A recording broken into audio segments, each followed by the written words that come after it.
Professor Steiner here, and I'd like to talk about something that sometimes leads to some confusion, particularly today. I want to make a point at the outset.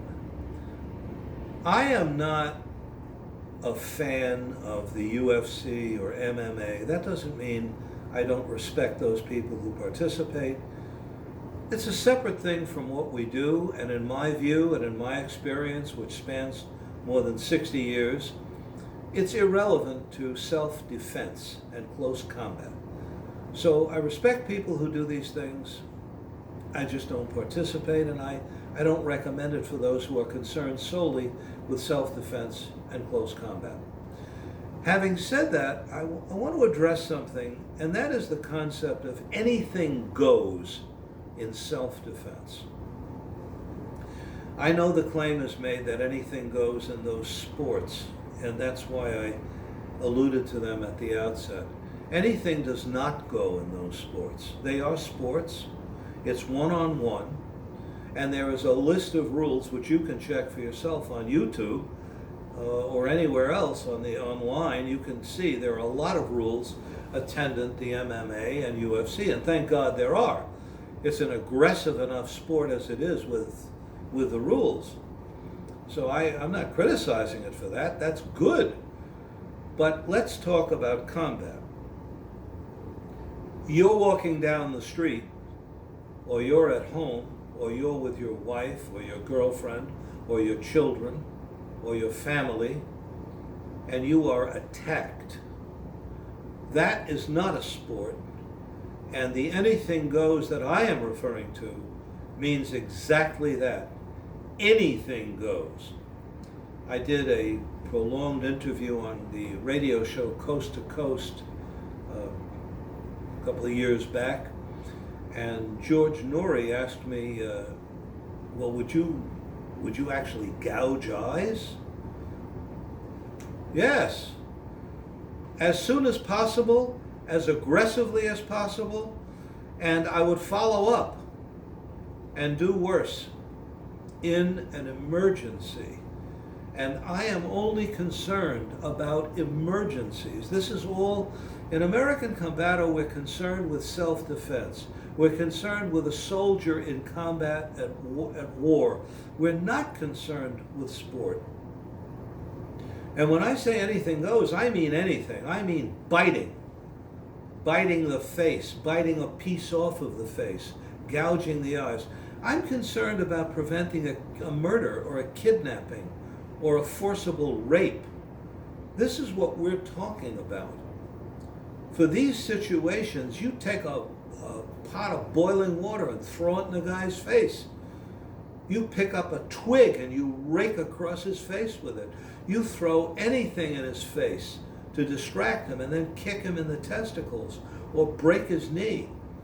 These are not things that you use in a sport or in a game. These are things that are done to protect your life, to keep you safe, to prevent you from being maimed.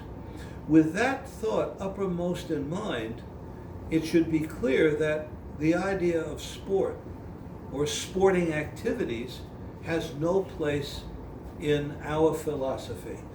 This is not an attack on what other people do. I'm simply stating that self-defense and close combat are disciplines unto themselves.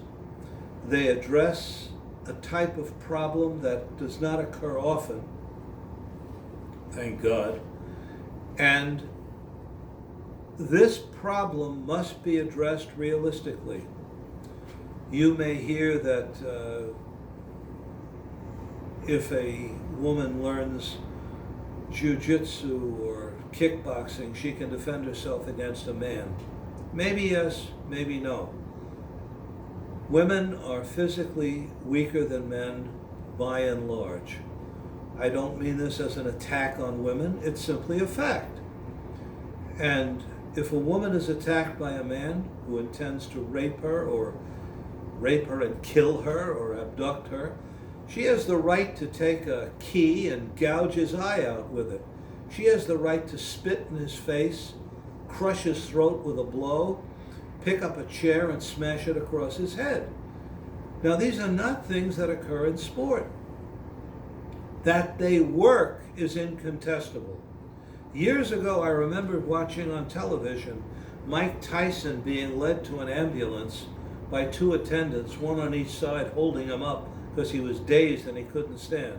What had happened to Mike Tyson was he, according to the news report I heard, he had started or tried to start trouble with somebody who was going to fight with somebody there, not a boxer, just some guy.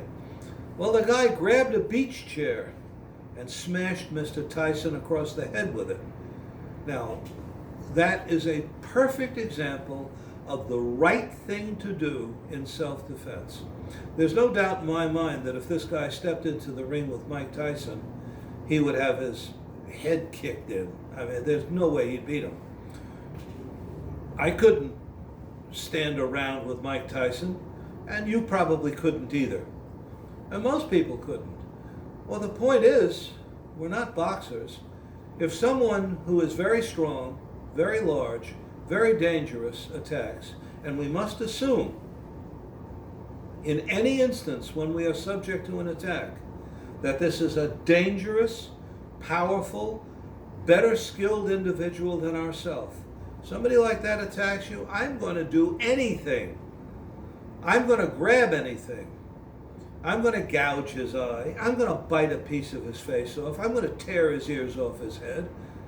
Not because I'm a vicious person. I'm not. I despise violence, and I despise violent people. But this level of violence is what is required to protect you against a dangerous predator who uses violence to subjugate you, to take your life, to maim you, perhaps to kill you, or for whatever his insane purposes are. Remember, there'll be something around you most of the time in an attack. You may not be able to grab it right away, but for example, if there's a fire poker over there, well, you don't turn your attention to the fire poker. As this guy comes after you, kick him in the testicles, stomp into his knee, then grab the fire poker and go after him with that. Fair is a four-letter word. Fair has no place in self-defense. Being attacked is unfair. If someone attacks you and he intends to do it, oddly enough, by using the Marquis of Queensberry rules, and he only intends to punch you according to the rules of boxing, that puts no obligation on you to abide by any rules. Absolutely not, because you are not a willing participant in this encounter. Anything goes when it comes to self-defense. Deceit and deception. We'll talk about these things at another time. But grasp that concept and grasp it well. There's no such thing as a foul when somebody is trying to pull you into a car. There's no such thing as a dirty trick when somebody jumps you. There's no such thing as a forbidden technique or a banned action. That applies to sport. That applies to situations where the people come together voluntarily, willingly, to play a game. A rough game, perhaps, but it's not combat. Combat is dirty. Combat is fast and dangerous. Anybody who's been in it or who has studied it properly and who's teaching responses against it correctly knows this. And that's why when it comes down to it, and it's you confronted by someone you didn't want to be confronted by, someone who is after you, you don't have to know why. Anything goes. Remember that.